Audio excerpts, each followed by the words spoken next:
Bueno, muy buenos días a todos. Continuamos con la serie de webinars que la Mesa Argentina de Carne Sustentable está eh, realizando este año. Hoy nos acompaña el doctor Leopoldo Stoll, un experto en bienestar animal. Un poco la idea es que dentro de la mesa que venimos discutiendo los temas y los indicadores, y que este es uno de los temas prioritarios, tanto a nivel nacional como en la discusión que se viene dando en la mesa global. Entonces les agradecemos a todos su participación. Leopoldo, muchísimas gracias por haber aceptado la invitación y acompañándonos. Y bueno, te dejo la presentación a vos ahora. Quienes se Perfecto. encuentran en el webinar, en el Zoom, y van entrando, les agradecemos si se pueden ir presentando en el chat con su nombre y entidad para que podamos llevar el registro de los participantes. Muchas gracias. Bernardo, buen día, ¿cómo va? Me alegro. Perfecto. Metodológicamente vamos a funcionar como hemos venido haciendo en los webinars pasados, quienes ya nos han acompañado. Vamos a tener la Sí, exposición de sí, sí, Leopoldo. perfecto, sí, se puede hacer fácil por el WhatsApp, como te decía eh, ayer. Y vamos a tener la exposición de Leopoldo durante más o menos 40-45 minutos. Quienes tengan alguna duda aclaratoria sobre lo que se va explicando, lo pueden ir anotando en el chat. Vamos a ir respondiendo una vez terminada la presentación esas aclaraciones y preguntas durante unos 15 minutos. Y la última media hora, el objetivo es que podamos abrir un debate sobre la mesa, el tema de bienestar, el tema de salud animal, y podamos avanzar en esa medida. Leopoldo, muchas gracias, bienvenido, y acá está. Muy bien, buenos días a todos. Hoy el motivo de hablar con ustedes es tratar de ponernos al día en esto. Cuando yo hablo de ponernos al día es tratar de ir a dónde estuvimos, de dónde empezamos y hacer una revisión un poco rápida. En la revisión rápida me lleva a la imagen, a la cotidianidad de lo que es no solamente el bienestar animal, sino lo que es la presencia del animal en la sociedad. Para hablar de la sociedad hay enorme cantidad de imágenes, como puse y traté de poner en estas, en las cuales cada vez el vínculo del hombre y el animal, el vínculo humano-animal, adquiere mayor relevancia.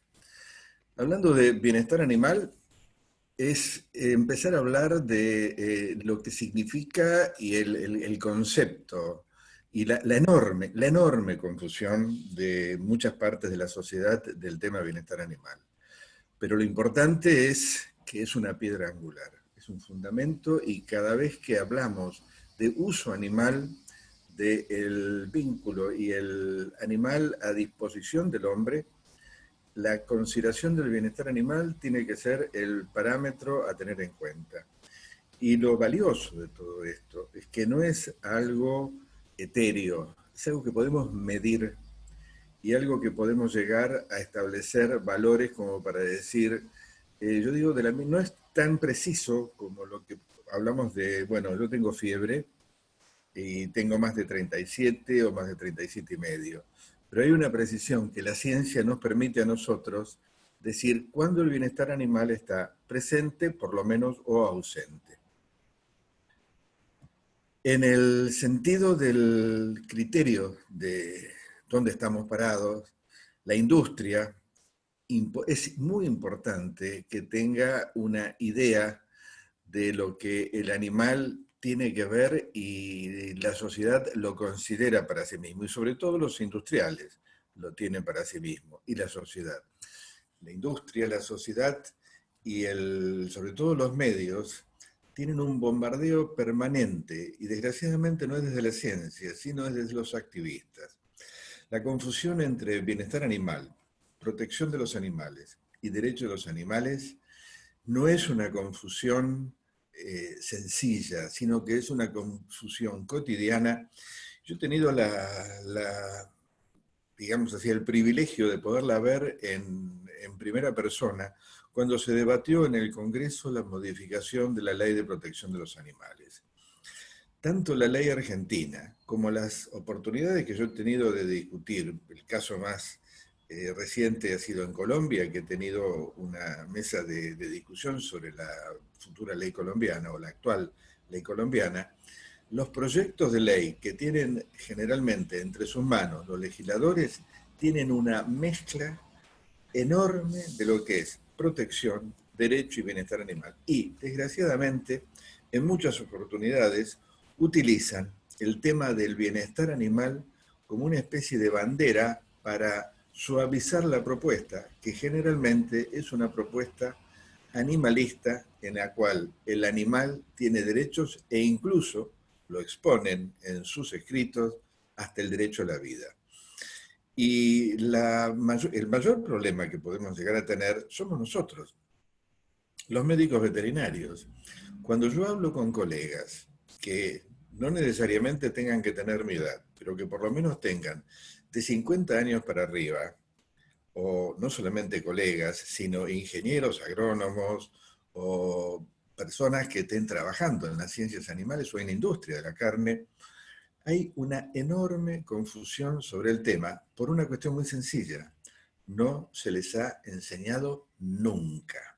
Salieron de la facultad y tienen una idea de las materias de la facultad.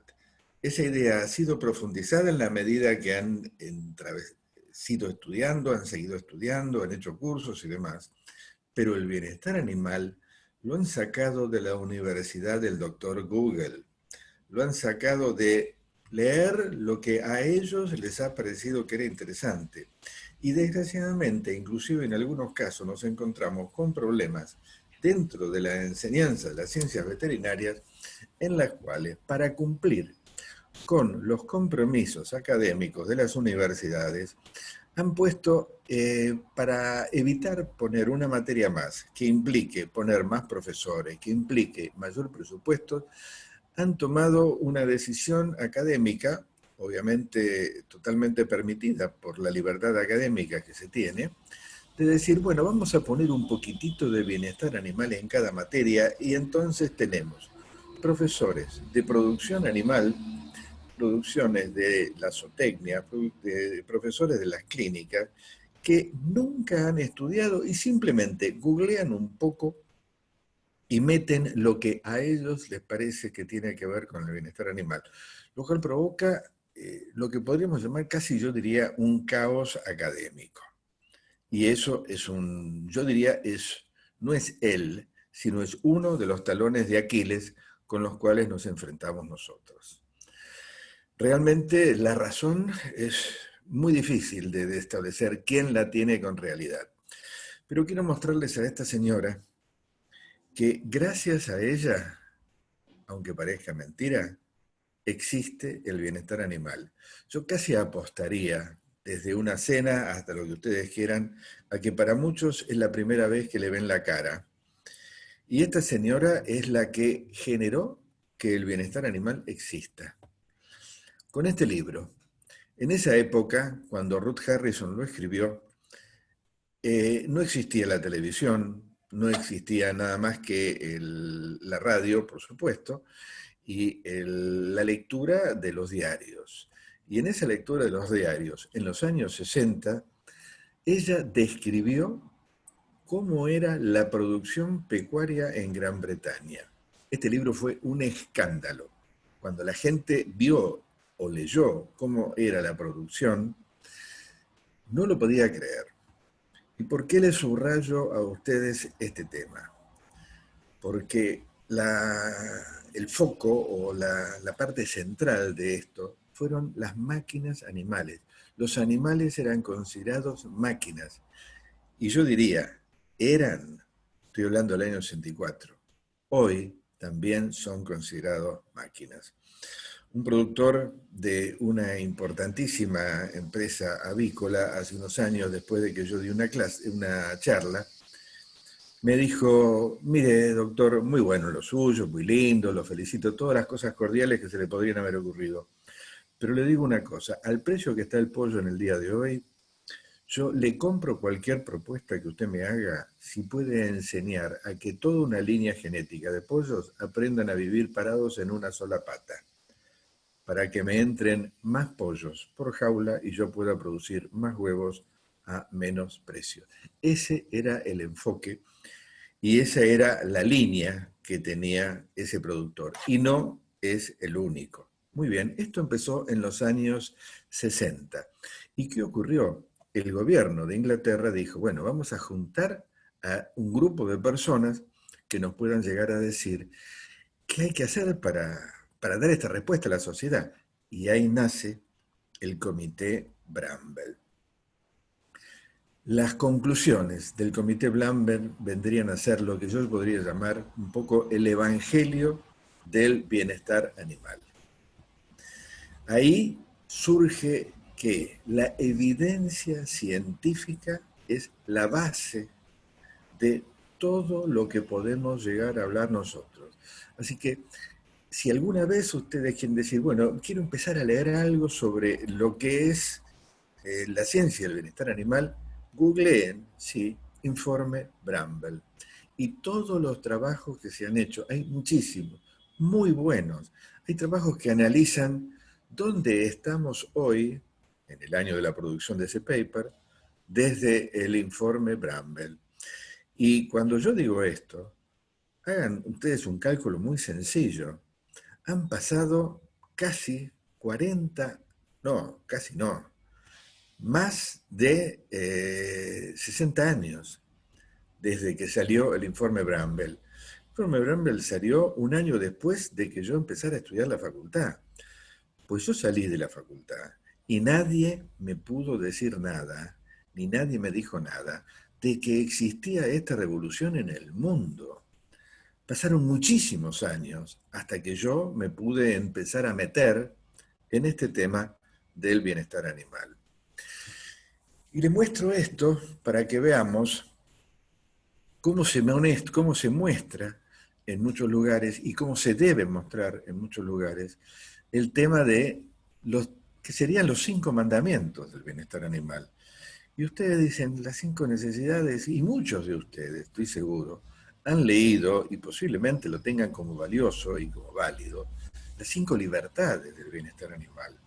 La libertad es la forma de traducir textualmente The Five Freedoms, que The Five Freedoms fueron lo que dio, digamos así, el paradigma del informe Bramble. Las 5 necesidades de bienestar animal, pero en español no podemos hacer una traducción literal. Tenemos que hacer una traducción por el concepto de lo que es las necesidades de un animal. Un animal no tiene la libertad de no tener hambre y sed, no tiene la libertad de evitar de no tener estrés, dolor, lesiones, enfermedades o malestar. El animal tiene la necesidad de que todo esto no ocurra mientras existe un vínculo, una relación social, una relación productiva entre él y el hombre. Entonces, yo diría que si dejamos algo que salga de esta charla que vamos a tener, es dejar de hablar de las 5 libertades y hablar siempre de las 5 necesidades. Perdón. Muchos documentos nos llevan a estos temas.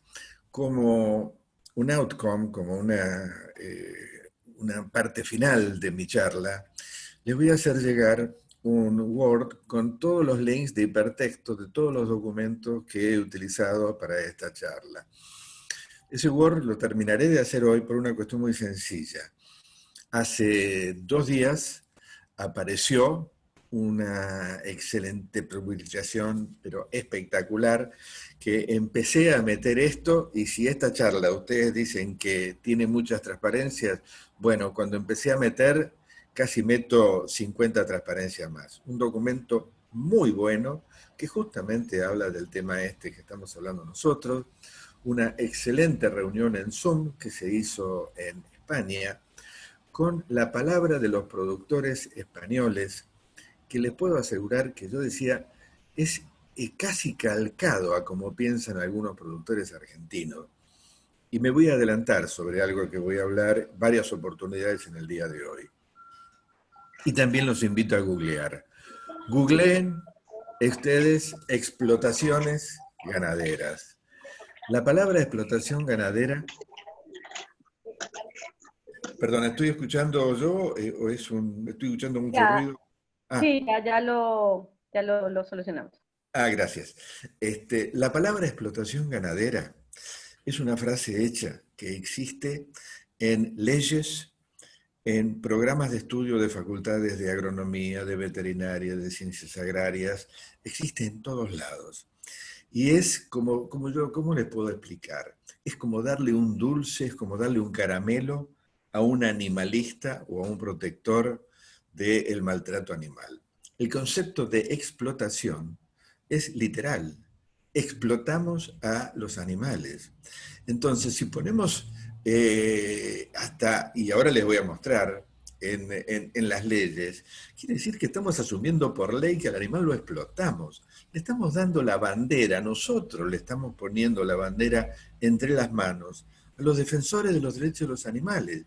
Y lo estamos diciendo con una naturalidad. Y a veces cuando se lo hablamos en el cara a cara, me dicen, pero yo toda la vida hablé así. Es el uso y la costumbre, pues tenemos que dejar de hablar de ese uso y la costumbre. La explotación del animal no puede estar en nuestra terminología cotidiana. En este muy buen paper sobre la producción animal, lo hizo el DEFRA, que vendría a ser el SENASA de Inglaterra. Y me pareció importantísimo que tengamos todo esto en cuenta por una cuestión muy sencilla. Lo que les he subrayado son las ideas claves. El SENASA de Inglaterra garantiza un nivel superior con estándares que van mucho más allá de lo normal en buenas prácticas. Nosotros estamos peleando por poner un estándar mínimo y a veces hasta lo ponemos. Esto es lo mínimo. No, señores, una política de Estado en uso animal. Es decir, garantizar al consumidor el nivel superior. Y fíjense qué coraje que hay que tener cuando un país pone así, en blanco y negro, que valora los altos estándares de bienestar animal, que se comprometen a garantizarlo. Y lo más importante, lo último, eliminar el maltrato. Esto lo está diciendo el gobierno. Por eso para mí, digo, esto tiene una enorme, enorme importancia. Todas estas cosas que les he puesto a ustedes subrayado.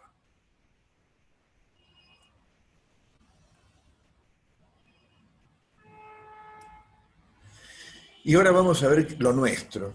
Y esto es reciente, ahora, en los estándares, las medidas relativas en bienestar animal según SENASA. Respecto a esto, yo he hecho, desgraciadamente, sin ningún tipo de resultado, mis observaciones cuando se trabajaba de esto. Y yo tengo una opinión muy dura quizás con esto, dura por mis, no sé si fueron 20 o más años de trabajar en SENASA, que muchas veces una cosa es lo que se escribe, otra cosa es lo que se dice y otra cosa es lo que se hace. Señores de SENASA, ustedes dicen que hay una responsabilidad ética en velar por el bienestar, pero caramba, ponen en la mayor medida posible. Ah, bueno, está bien. En lo posible. Exigencias mínimas relativas de bienestar animal. ¿Y por qué mínimas? Exigencias de bienestar animal. ¿Y por qué hacemos exclusiones de determinados casos? ¿Por qué el SENASA queda afuera de los animales destinados a los actos o actividades culturales o religiosas? O sea, la mayor autoridad en sanidad animal del país dice, en todas estas cosas, ustedes hagan lo que quieran, nosotros no tenemos nada que ver. Y lo más interesante que esto no está excluido. O sea, según esta reglamentación, cuando se hace una faena en un establecimiento rural, se debe tener en cuenta todos los temas de bienestar animal. Ojo, porque lo que no está permitido está prohibido. Así que quizás no se dieron cuenta, pero ojalá que en algún momento SENASA empiece a dar cursos para que los productores rurales sepan cómo se hace una faena humanitaria. Y después tenemos este otro elemento, ¿m? La parte de la garantía de que los animales que se críen tienen que tener el tratamiento adecuado y no se puede hacer un tratamiento sin la intervención de un veterinario. Ahí se me escapó una A del veterinario. Y lo más importante también es que la muerte de esos animales en el campo no puede ser hecha si no hay una supervisión veterinaria. Así que matar animales en la forma que se nos da la gana en el campo, después de esto, no va. Y estas son correcciones que sobre el PowerPoint yo les puse, porque ahí me surge la duda. Las maniobras dolorosas, cuando no se pueden evitar, el dolor debe ser minimizado. ¿Y quién evalúa lo que es minimizado? ¿Quién evalúa los métodos que es refinado? Lo peor de todo, ¿quién evalúa si ese personal es idóneo para hacer eso? Y lo mismo el manejo de animal. O sea, respecto a el miedo y el estrés, tiene que ser puesto bajo la responsabilidad de la totalidad del personal. Y me vuelvo a preguntar, ¿cómo hace NASA para evaluar que la totalidad del personal que maneja animales tiene idoneidad? Y en cuanto al miedo y al estrés, nos habla de que el miedo duradero y el estrés evitable tiene que ser obviamente evitado. Pero SENASA tampoco nos dice cómo se determina cuánto dura ese miedo, cuánto puede durar tanto el miedo como el estrés. Son grandes dudas que no se solucionan con una simple resolución. Y hablar del dolor es importantísimo, porque la producción y las leyes, todos tocan el tema del dolor. Y no es fácil. Es difícil de reconocer y es difícil de interpretar. Para eso hay muy buenos documentos y aquí les pongo este documento que afortunadamente es una clase curso que se dio en la Argentina por una excelente autoridad, el Colegio Javier Manteca de Barcelona, que frecuentemente visita nuestro país. Y aquí vemos que al dolor se le puede dar puntaje. Estos son todos los puntajes basados en un documento del año 2006 de Huxley and Way, en el cual hay un nivel del 1 al 10 y se ve que lo de más dolor es la amputación de la pezuña, todos estos temas, pero caramba, nos encontramos con actividades en las cuales, por ejemplo, lo tan común que la castración de la goma o la del método Burdizo tiene un nivel 7 de dolor. La de la goma un nivel 5, la quirúrgica un nivel 6, una mastitis en un tambo un nivel 7, problemas en las pezuñas nivel 6. O sea, vemos que el dolor en la producción tiene muchísimas manifestaciones que realmente no se tienen en cuenta.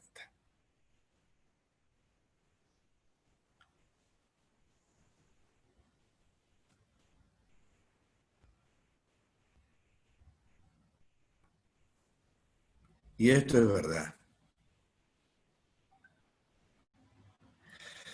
El trabajo del doctor Bernard Rollin es uno de los mayores eticistas, especialistas en ética veterinaria del mundo. El libro de ética veterinaria es una referencia de él. Y este trabajo, Farm Fact, o sea, fábricas de animales, fábricas a nivel pecuario, es muy importante y tiene muchísima relevancia para él todo lo que tiene que ver con el dolor. Y acá vuelvo de nuevo al tema de SENASA, a la reglamentación esta, y a la pregunta y a la preocupación. ¿Cómo hacemos para evaluar la cantidad de horas de trabajo de un animal?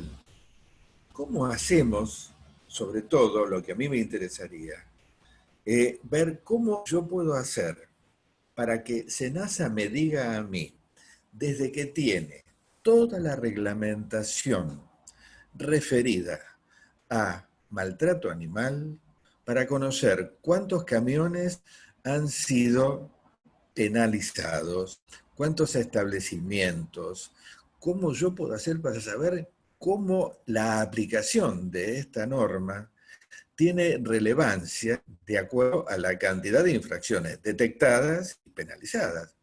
Porque no, como me pasó después de que terminó de exponer un referente de la República Argentina en un congreso mundial, y yo estuve a punto de hacer la pregunta en forma pública, pero me mordí la lengua, cosa que me cuesta mucho trabajo, y cuando terminó le dije, che, qué buena presentación la tuya, pero mira, te iba a hacer esta presentación, esta pregunta cuando terminaste, pero preferí hacértela en privado.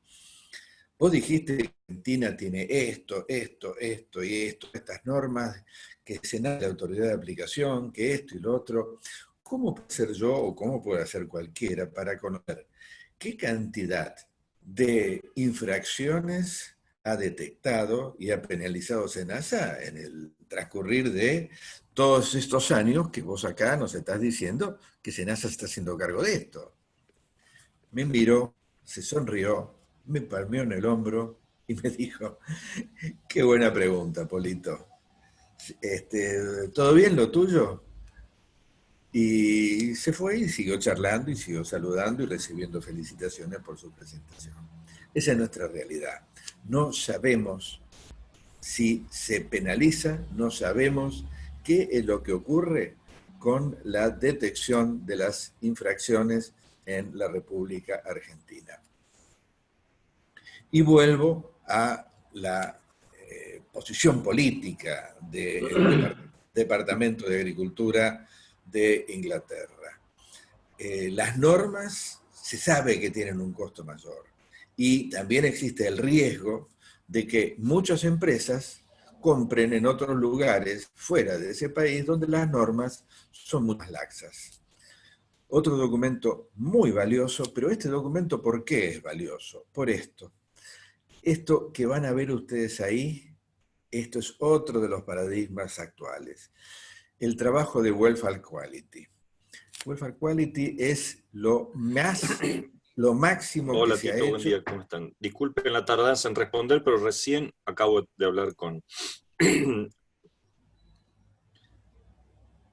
Lo vi. Lo siguiente. Perdón, Pablo, entraron con micrófono, ya puedes continuar. Sí, ya me di cuenta.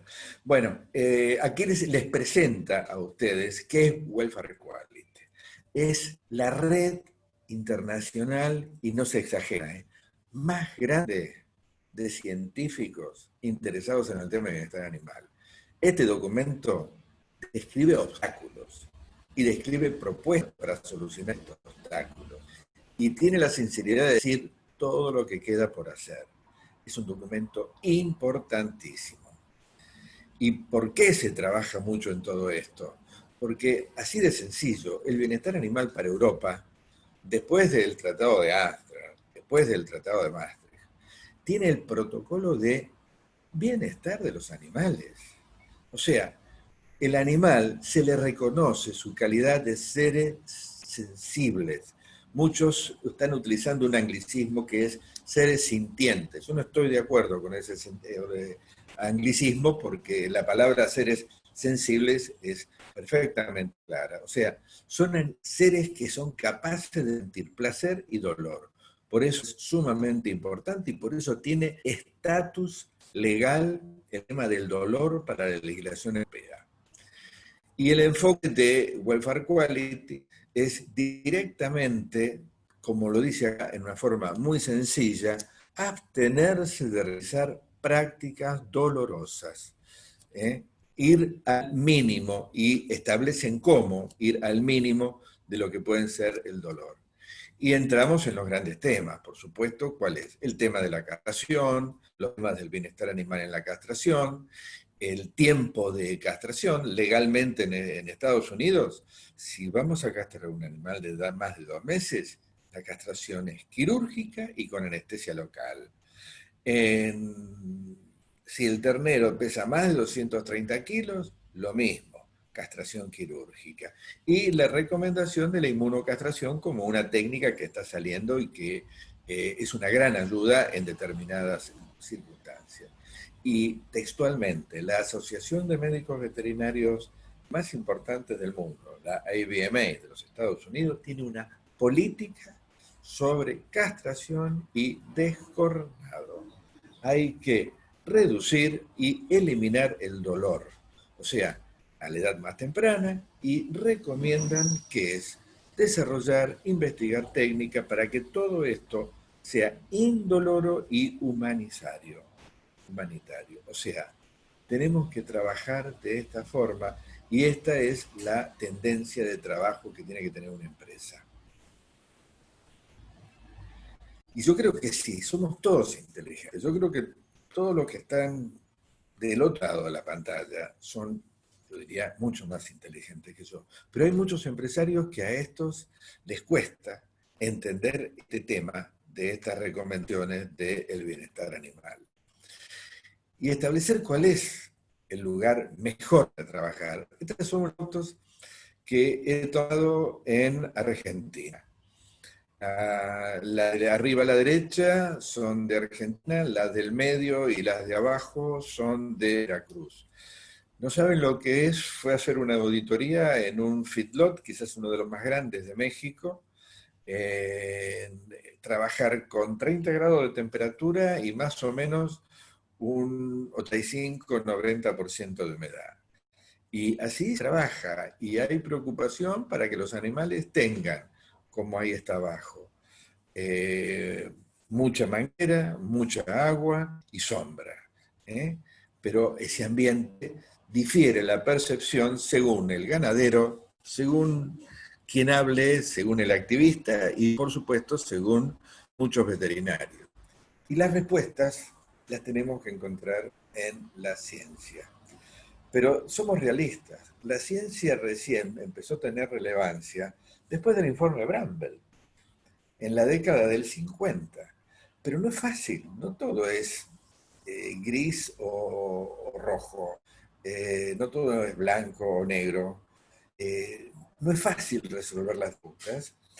Y la ciencia no tiene, desgraciadamente, la red para todo. Pero lo más difícil de todo es cuál es el nivel de riesgo o cuál es el nivel de lo que podemos aceptar. Y eso son preguntas no científicas, son preguntas sociales. Y cuando hablamos de preguntas científicas, yo pongo quizás a esta referente, que cuando vino acá tuve el gusto de charlar con ella y ver, decir, bueno, acompáñeme, vamos a comer algo. Y ella es la asesora principal de McDonald's, me estoy refiriendo a Temple Grandin. Hablar de bienestar animal es hablar de Temple Grandin. Y todo lo que ella hizo fue justamente hacer que los activistas defensores de los animales dejaran de atacar a McDonald's, porque para McDonald's el bienestar animal es política empresaria 100%. Y estos ataques se ven de esta forma, con estos documentos, los cuales este periodista explica una realidad. Y yo les puedo asegurar que esta realidad que ustedes están leyendo acá es la realidad que podemos ver en cualquier granja avícola argentina. 100% real. No hay ningún tipo de control. Señores, SENASA no controla el bienestar animal en las granjas avícolas. Y el presidente de CAPIA dice, muy suelto de cuerpo, que para ellos el bienestar animal es una cuestión que no tiene nada que ver con las empresas. El presidente de la Cámara Argentina de Productores Avícolas.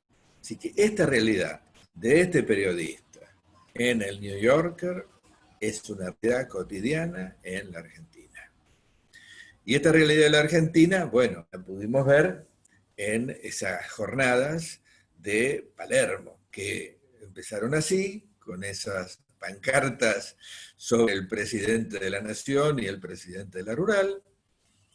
Y cuando uno dice, pero caramba, estas cosas, qué sé yo, fíjese esto interesante. Esta página web, y lo pueden ver ustedes, un lugar que reúne empresas porcinas para hablar de intercambio tecnológico, muy sueltos de cuerpo, dicen que ellos hacen intercambio de tecnologías para explotaciones porcinas y quieren tener mayor producción, eficiencia y rentabilidad.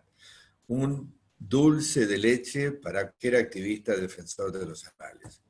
Defensores de los animales que nos ponen estos carteles, como los que hemos visto, que, bueno, no lo quise poner acá porque esos videos los vio todo el mundo, los videos de lo que fue el episodio rural, y esto fue un graffiti que yo encontré en la puerta de un supermercado, de una panadería en Pinamar. O sea, no estamos hablando de activistas en Londres o activistas en la Unión Europea. Estos son, ahí tenemos la Casa Rosada, al fondo, y este grupo, Boicot, que es el que está ahí, es un grupo muy activo acá en Argentina. Directamente son grupos abolicionistas. Para ellos, el animal no se puede usar. Entonces lo que tenemos que hacer nosotros es comprender el punto de vista. Hay que conocer, como dijo un estratega, hay que conocer al que realmente para los productores pecuarios es el enemigo. Tenemos que saber cómo piensan, tenemos que saber cómo actúan. Y frente a eso, la respuesta del campo y la respuesta a través de las memes fue esta después del episodio de la rural. Fue, si yo diría, una respuesta orgullosa de lo que habían hecho. Directamente, los días posteriores al episodio de la rural, fue una especie en la red de Twitter, era ver uno tras de otro, y los hilos que tenían estas intervenciones, a mí honestamente me daban vergüenza, sobre todo cuando eran productores pecuarios. Y acá tenemos lo que nos dice la jueza, una jueza nacional de primera instancia en lo civil. Este trabajo es un muy buen trabajo que yo recomiendo leer, porque estamos hablando de una jueza.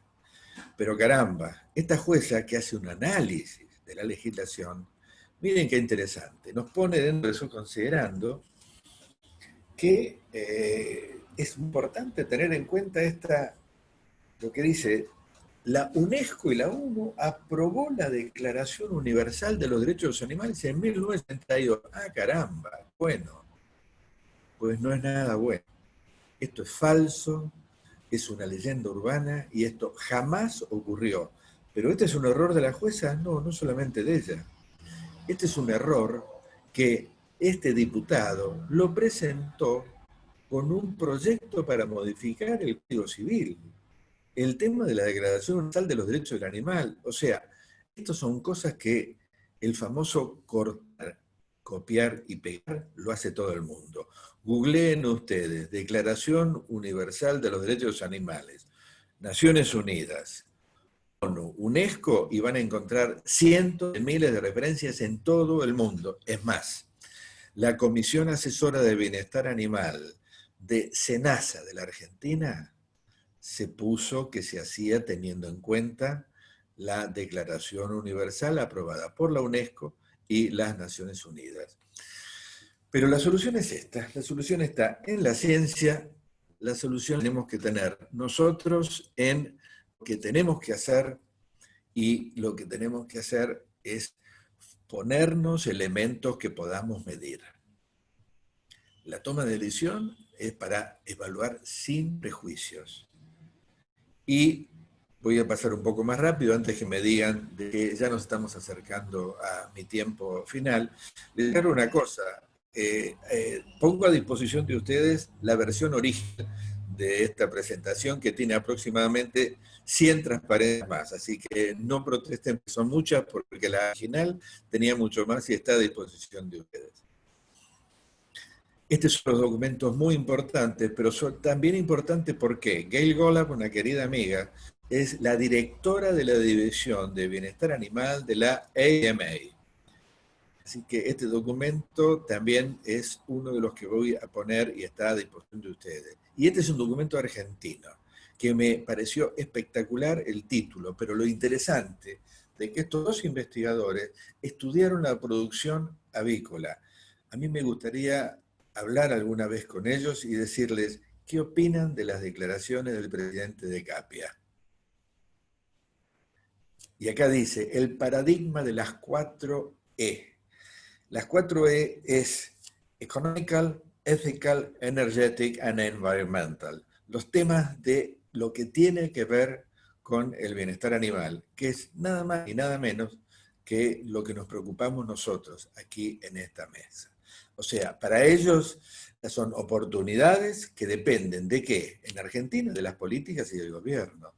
Los problemas financieros y demás. Un excelente trabajo, muy analizado, porque analiza realmente toda la posición política. Y esto también de un colega que trabajaba, creo que ahora está retirado y ahora está trabajando nada más que para SENASA, en la Consejería Agrícola de la Unión Europea. ¿Cuáles son las exigencias para exportar carne a Argentina? Y bueno, las exigencias tienen que ver claramente con las recomendaciones de la directiva del año 93 del Consejo de la Comunidad Europea. La Declaración de Bienestar Animal, firmada por un veterinario oficial que certifica que los animales fueron tratados antes y después del sacrificio matanza de conformidad a las disposiciones de la normativa. Estimados señores, estimados amigos, yo he sido testigo de que muchos de los colegas que afirman esto no tienen la menor idea de lo que están firmando. Simplemente se cumple con que yo tengo que firmar, así como no, ratifico esto. Pues nada más que firma en un papel. ¿Y por qué es importante esto? Este informe de políticas es la política respecto al futuro de la producción pecuaria y de la alimentación en los Estados Unidos, un informe del año 2002, que se conoce como The Carey Report, porque el legislador que lo presentó tiene este apellido. Y en las estas recomendaciones dice así, muy sencilla, nosotros queremos ver realizadas las recomendaciones de Dan Carey en el futuro de la alimentación. La incertidumbre que tienen ellos, este informe señala un camino adelante, pero solamente si el gobierno del Reino Unido lo pone en cuenta. Estas recomendaciones que son comercio justo, comida orgánica, red nacional de granja de demostración orgánica, para ellos eso es el futuro. Y estas son las opiniones de un documento muy interesante, firmado por un académico, con el cual públicamente, una vez que FADEFA hizo una mesa, él estaba en esa mesa y me había pedido en el uso de la palabra, yo le pregunté al ingeniero públicamente su opinión sobre este tema del bienestar animal. Para el ingeniero de las carreras, el bienestar animal es una barrera para arancelaria. Y fíjense las palabras que él y el argumento que él usa, un argumento del año 97 del Ministerio de Agricultura de Francia. El bienestar de los animales es básicamente una cuestión cultural. Estimado ingeniero, no es una cuestión cultural. animal. El bienestar de los animales es una cuestión científica. Pero esto sí es verdad. Nosotros estamos enfrentando un serio problema de civilización. Sí, señor, es muy serio el problema. Estamos mezclando lo que es una posición filosófica con una posición científica. Entonces, en ese entonces, para el año 2003, esto era un tema interno de la Unión Europea. Hoy no, pero es una realidad. La Argentina no presta atención a los riesgos, las tendencias proteccionistas que solapadamente van incorporando. No, ingeniero, no es solapadamente, públicamente se está incorporando y no es proteccionista. Son tendencias científicas para que el animal no sufra. Cuando yo terminé de decir esto, estas objeciones en esa reunión, hubo una persona que me dijo, sí, Polo, ¿vos te das cuenta que te estás tirando encima al presidente de todos los agrónomos? Y vos no podés decir, yo digo, ¿cómo no puede ser que digamos estas cosas públicamente? O sea, un académico, yo espero que algún día algún académico de la Academia de Veterinaria hable del bienestar animal. La Argentina, la Academia Argentina le debe esto a la ciudad. Esta fue una reunión importantísima. Fíjense ustedes, año 2005, ¿quiénes participó? Caramba, participó Argentina, Costa Rica, Unión Europea, Estados Unidos, y wow, oportunidades comerciales. Bueno, ahí estuvo Gustavo Idígoras, que era ministro consejero de la Embajada Argentina, y esta era la posición de Gustavo Idígoras en ese momento. Hay que asegurar, tenemos una preocupación de que esto se use como un pretexto de barreras comerciales, medidas no tarifarias, pero él ya reconoce que esto es legítimo. Pero tenemos que evitar que esto sea una barrera comercial. O sea, un poco en la línea de la actitud de las carreras. Muy buen documento también, y disponible, que aquí tenemos, de nuevo, los puntos críticos del manejo del animal. A campo y en la faena. Y todo esto tiene impacto económico. ¿Por qué? Porque perdemos plata. Leopoldo, perdóname, 5 minutos Sí. para que podamos tener el intercambio. Gracias. Listo, voy a pasar todo más rápido, así que voy a tratar de pasarles todos con menos comentarios. Bueno, este es un documento que yo se los recomiendo y lo tengo acá. Para mí es uno de los libros más importantes que tenemos acá en la Argentina. Está agotado y yo le sugeriría a la mesa tratar de hablar. He hablado con el hijo de Juan Carlos Repeto. Él pone a disposición los originales del libro para que sean reeditados. Es uno de los libros más importantes que se ha presentado en la Argentina sobre este tema. Seguimos hablando de pérdidas, seguimos hablando de pérdidas, seguimos hablando de pérdidas. O sea, se han perdido 90 millones de dólares por temas de bienestar animal, se han tirado 235.000 novillos, trabajo de Marcos Jiménez Tapiola, se pierden más o menos casi $1.000 cada 100 animales. Estamos tirando 7 millones de kilos de carne a la basura.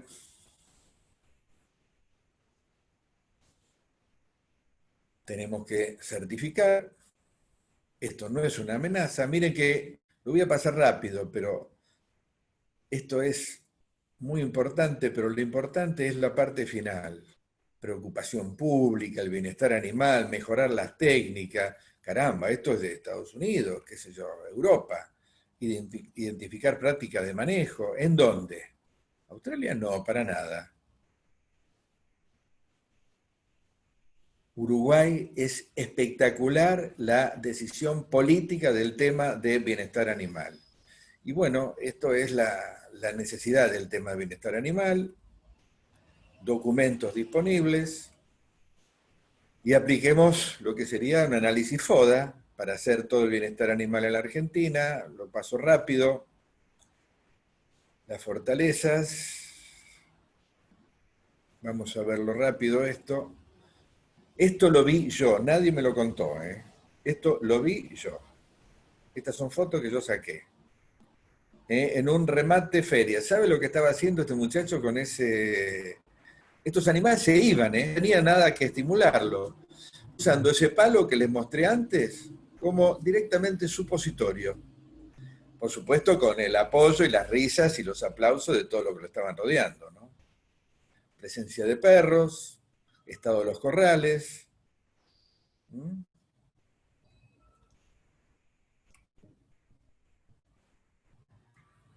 Bueno, análisis FODA. Esto tanto y yo, se baja el camionero y directamente se baja con la picana.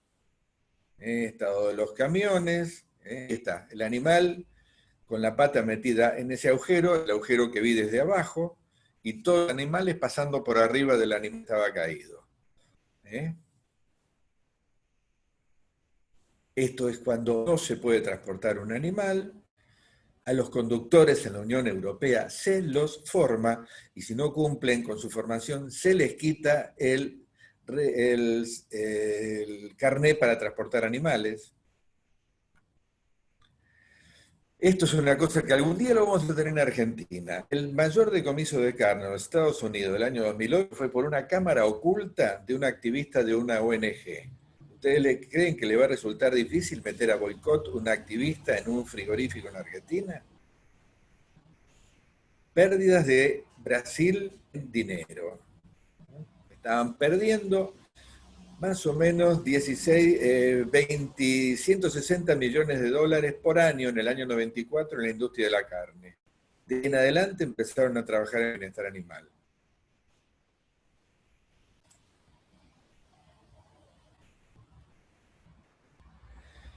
Esto lo encontré abajo del escritorio de un productor, de un concesionario de Hacienda. Tendría que haberle puesto una marca de agua, porque después de que lo empecé a poner en mis charlas, lo he visto pasar en esos lados. Y esto es lo que tenemos que tener en cuenta. Esto es la vista del consumidor. Pasamos rápido, muy buen documento de la OIE del año 2004.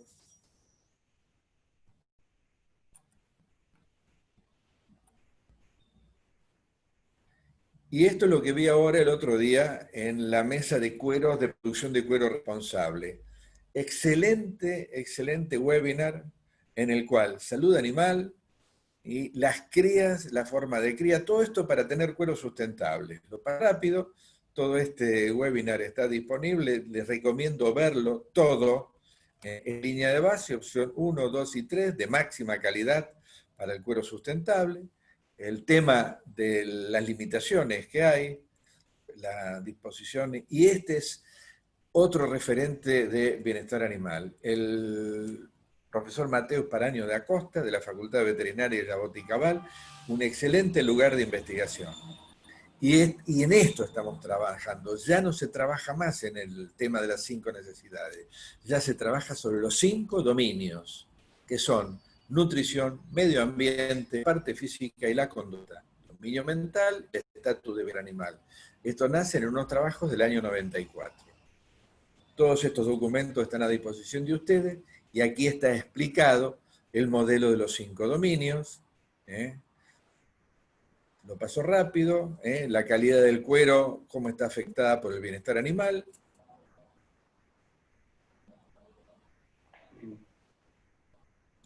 Estados Unidos pierde $1 billón por año por el cuero en mal estado. 1 billón, 1.000 millones de dólares por año. ¿Por qué las pierde? Y por la marca Fuego. Es nuestra responsabilidad tomar en cuenta y prestar atención al futuro de la producción pecuaria. Y esto es Argentina, así trabajamos en Argentina.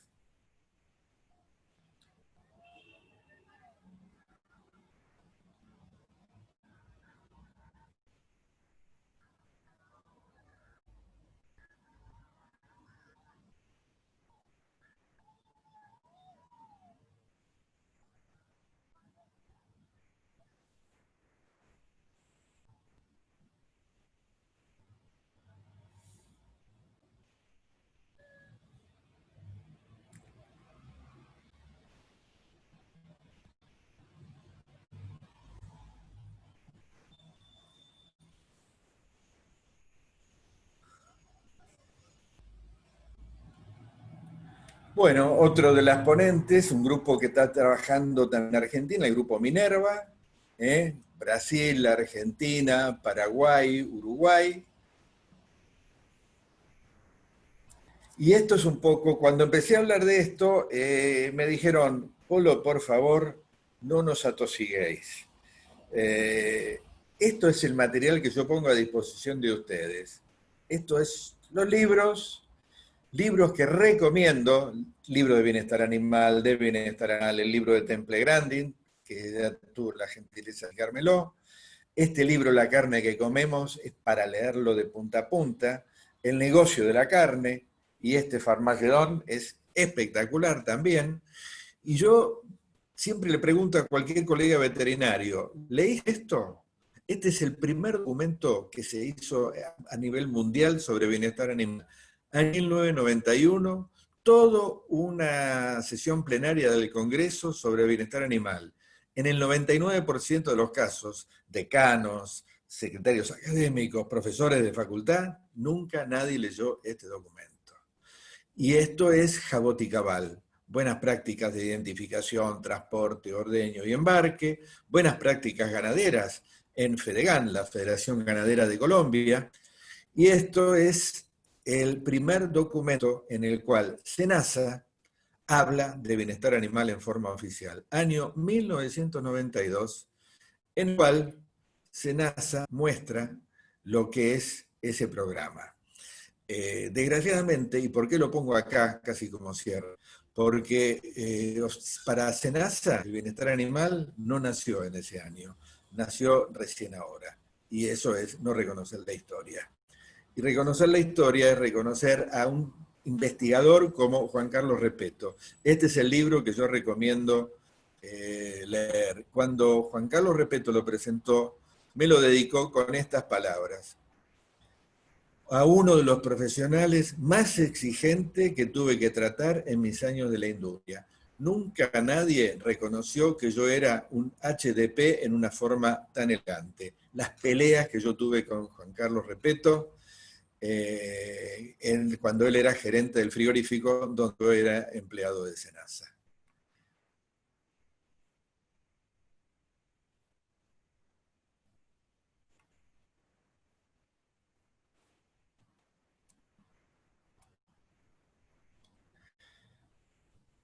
Terminé rápido, disculpen la extensión.